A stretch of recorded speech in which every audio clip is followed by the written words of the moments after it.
Hey, what's up, everybody? This is Gary Holt from Exodus and formerly from Slayer, and you're listening to The Razor's Edge.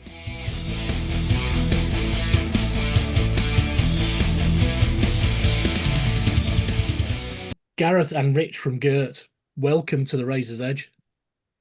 Hello. Hello, thank you. Thanks for having us. Yeah, Um, man. before we talk about the new Gurt album, and we are here to talk about the new Gurt album, I want to jump back in time to before the days of the band. And did you both first get into heavy music? Oh gosh, Rich, you go first on this one. Um, it always starts with our parents, isn't it? Parents get us into music, Hmm. and my parents listened to. My dad listened to like Deep Purple and Yes and Pink Floyd and that sort of stuff growing up, and it kind of gets into your ears, gets into your brain, and then I started playing guitar when I was 15, and so you learn all those riffs, you learn your Smells Like Teen Spirits, your Green Days. It was a Britpop era, so we were learning Oasis and Blur and that stuff as well. But eventually, it kind of the guitar tone, you like those chunky riffs and those guitar tones and stuff, and eventually it just takes you heavier and heavier. I remember getting the first Nirvana album, Bleach, and just thinking how awesome that guitar tone was. And Yeah. you just kind of go down there by the years, like the other albums, and then everyone's listening to Metallica and Slayer and Iron Maiden, and it just gets spurs on from there. And playing guitar with friends of ours, everyone was my group of friends playing guitar together, all learning the riffs and kind of trying to be in a band together and Hmm. basically learning how to play our instruments and play in a band. So that was all good. And I think same for me, parents, isn't it? Except for my mother was into like Tangerine Dream and like Cream and all that sort of stuff, and then obvious things like Queen. Oh yeah, And for me, yeah, I just love the flamboyantness of Freddie Mercury. Basically, that's what started me off. It's just I was absolutely obsessed with Freddie Mercury when I was a kid. I remember when he died, bless him, back in '91, and for me, it's exactly the same as Rich, except I can't play guitar and I didn't have any friends, so there we go. And as a result, I got into new metal for my sins. But yeah, definitely the parents. Yeah. So how did you come together as Gurt? What happened there? well, Oh you can God, feel that one. yeah, man. So yeah, basically, I've been writing this down a few times recently, but we Gert started as in the aftermath of two of the original members' other bands, or three of them, sorry. So it was John, Jamie, and Simo, who are our original bassist, drummer, bassist, and guitarist, and they were in a blues band called Rouse, that were pretty good. And we went on tour, and I was filming them, doing some videography, and they said, "Oh, we'd love to be in a band and hear Gareth scream like a twat," basically. So after the tour, we went in the practice room, practiced my Monkey songs, and then Gert started. And sadly, after like 2 years, both Jamie and John had to move on to abroad. Jamie lives in San Francisco. He's in a very good band called Broom now, who you may have heard of, and if not, listen to them because they're fucking brilliant. And John is gone. He's disappeared. He's gone to Singapore. We never seen him again. But I worked with Rich at the same time that Gert started, Yeah. and Jamie worked with Spicy. So we've all been friends, and we were kind of already doing bits. Rich was doing some sort of recording of some of our stuff anyway, in the early days, and obviously we were big fans of Sedulous, following him around, watching them guys, and Spicy. Even recorded the banjo on the first ever Gurt EP. So he was already kind of a member of Gurt as well. So when the guys moved off, Rich and Spicy became full-time members. So it's about what? About 13 2010, I years think. now. 2010, I Yeah, think that. No, 2012. Sorry, 2012. 2012 it was. Yeah, 2012. So it's like 12, 13 years.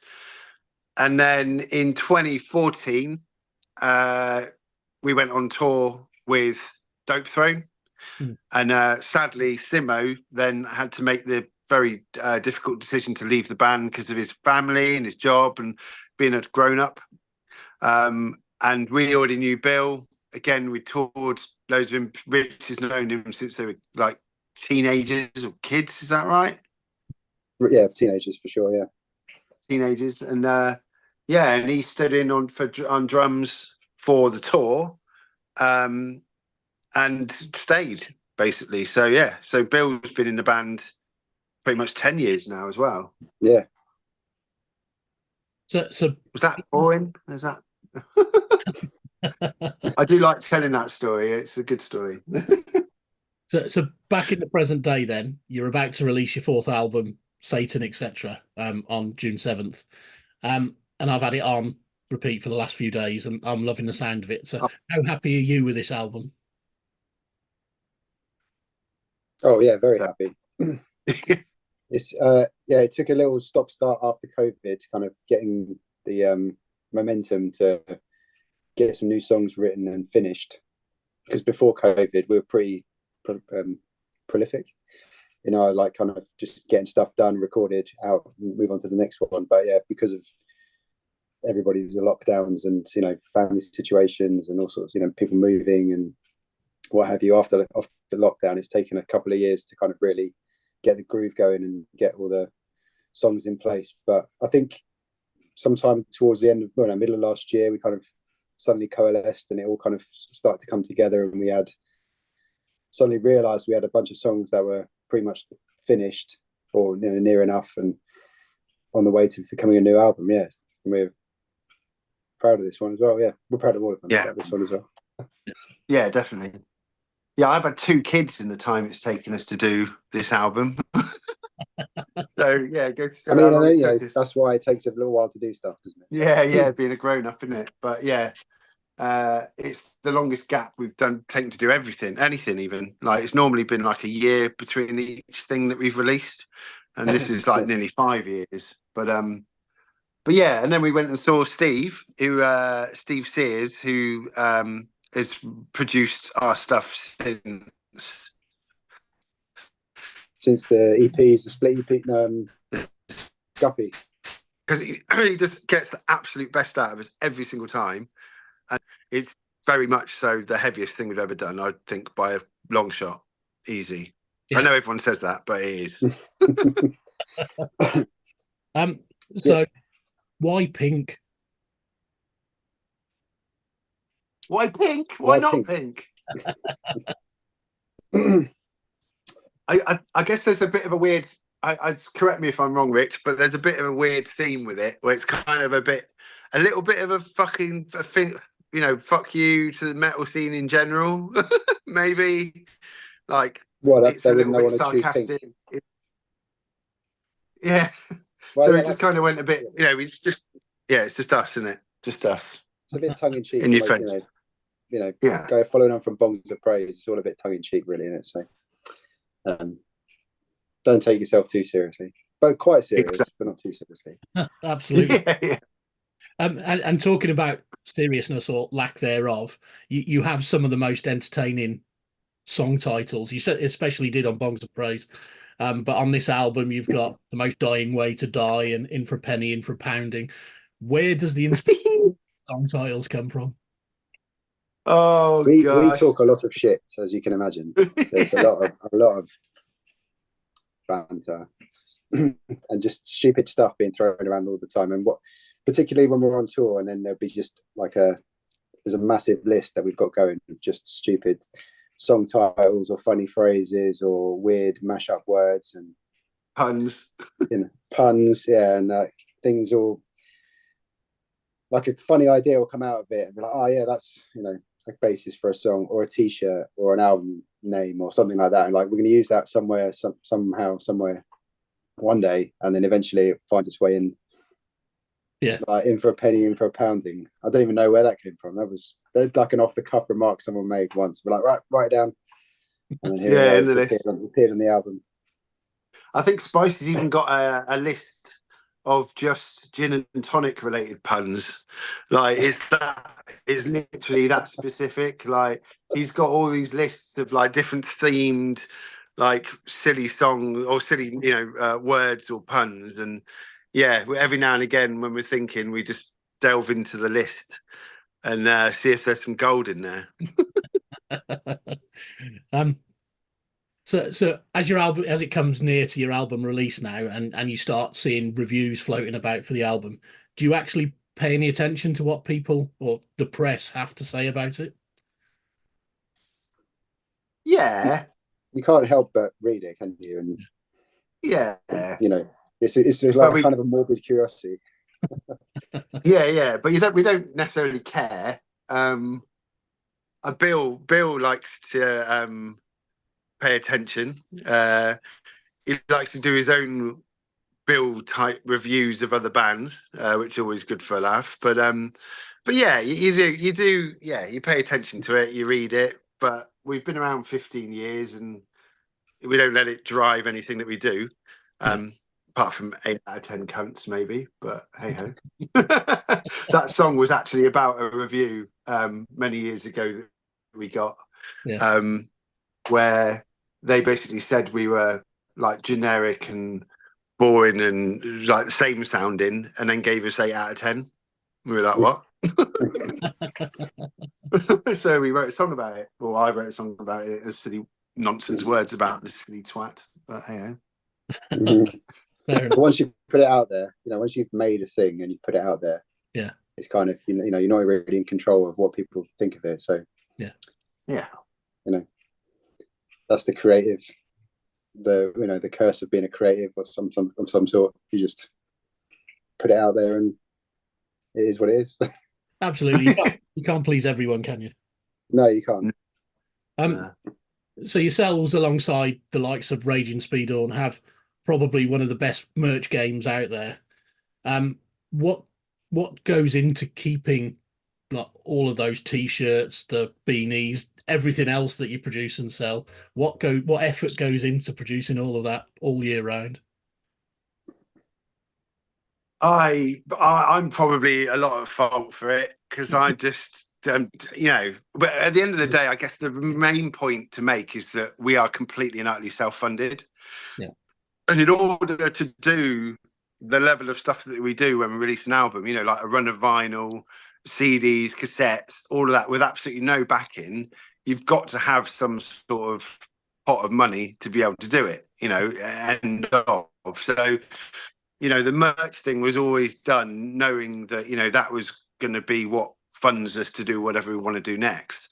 But in terms of just the ideas, it's relentless. Like, I'll be constantly bothering these lot about stupid things, like let's do this, let's do that. We've got myself, Spicy's an actual designer for a living. He's a creative director for a design agency, so he's a fantastic designer, and I think that really helps as well, is that we come up with an idea and I'll have a go at putting something together. Sometimes it works, sometimes it doesn't. I do a bit of illustration stuff, and then it's not 9 times out of 10 Spicy will then go, no, this is how you do it, this is it properly. And I think not having that expense and being able to just whack out design after design, or get our ideas into real life is really the key. So sorry. But it is utterly relentless. And sorry, not sorry. We do get a lot of people just commenting going, please stop it, because I have to buy it all. But happy days, isn't it? I'm one of those. I've got a drawer full of t-shirt designs. Yeah. I want to know. I need to stop and count how many we've done, but I reckon it's definitely in the hundreds over the years. You reckon? Got to be 100, I reckon. And easy. How good are the sales when you put all of this stuff out? Obviously, there's a lot of us who do go out and buy everything that you put out in terms of the merch, but how well do you sell all of this stuff when you put it online? Good, yeah, decent enough. Like, I only ever do short runs of stuff because I look after all of the merch side of things. We do everything in house, like I said. But yeah, I only ever do normally runs of like 50 shirts. Like, so we keep it quite low key. And that means, of course, they sell out relatively quickly as well. Yeah. So pretty good, enough to ensure that we've funded 4 albums and bloody 6 EPs or whatever it is now. And we only actually initially put a lump sum of money in right at the beginning, like in 2012. Since then, we've been not far off self-funded, other than me having to inject a bit of money in every now and again when we do the big releases. But yeah, it's pretty good. Covers itself. It's a hobby that sort of runs its own shit, basically. And in this day and age, that's an achievement in itself, isn't it? Just to say that you don't really have to put money in to do this. Yeah. We got no delusions of grandeur. We're not going to be famous. We just want to have fun and carry on doing it, isn't it? Yeah. So what's next for the band after the album comes out? Are you going to be hitting the road at all? We hope so. We've got some bits. You've probably seen the news out there. We've had to take a bit of a quiet step away from shows for a little bit. Yeah. There are reasons for that. It'll get better. But yeah, our next show at the moment is Riffolution in September. Is it, Rich? September 29th, I think it is. Yeah, Manchester. And a Sunday, isn't it? We've got lots of gigs on a Sunday, I think, coming up, which is weird. But it's the new Thursday or Friday or whatever. But yeah, so that's our next gig. So it's quite a far away at the moment. But I've been talking to a lot of people about beyond that. We've just booked something new in a headline appearance at a little festival for next year. We've got something else. We've basically got a few little festivals, in the bag for early next year. So we'll just we'll be building on that, and we have to do a more extended tour of some description. So yeah, there will be something coming, but sadly it's a bit of a wait for now. It's fair enough. And you mentioned earlier about having 2 kids since the last album, and you've all got day jobs. So how do you juggle your family lives, your day jobs, and being in the band? I don't. I just do it. I don't know. I don't juggle. I don't. What about you, Rich? Well, I was already in bands before I met my girlfriend, so she knew what she was getting into. Unfortunately, she's very supportive and encouraging with it as well. So that's all good. And when my son was born, we just kind of make it work. I did have a little panic attack, not a panic attack, but a crisis of confidence, like an existential crisis at the time. And I was like, I'm going to have to give up all the bands, the music and everything. So she's like, you're not going to have to do that. It's fine. We'll make it work. So yeah, we're just very lucky to have a supportive network around us, and allows us to just, be silly and have fun playing in bands. Excellent.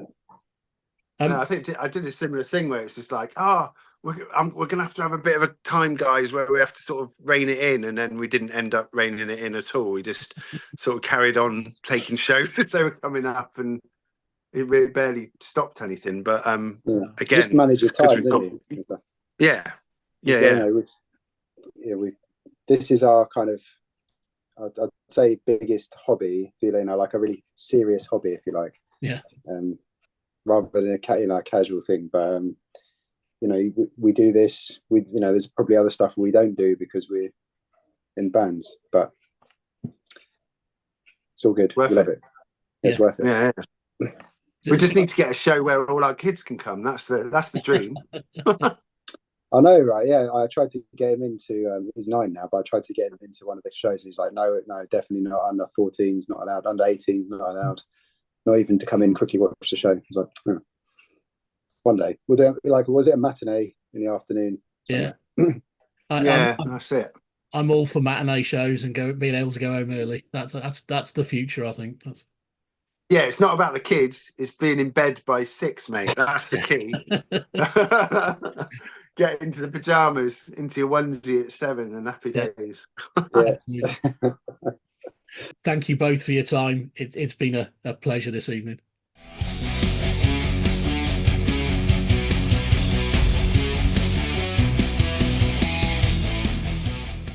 Thanks for listening. Make sure you keep up to date with all of our interviews by subscribing to our channel. For all the latest news, reviews, interviews and more, head over to our website, www.therazorsedge.rocks.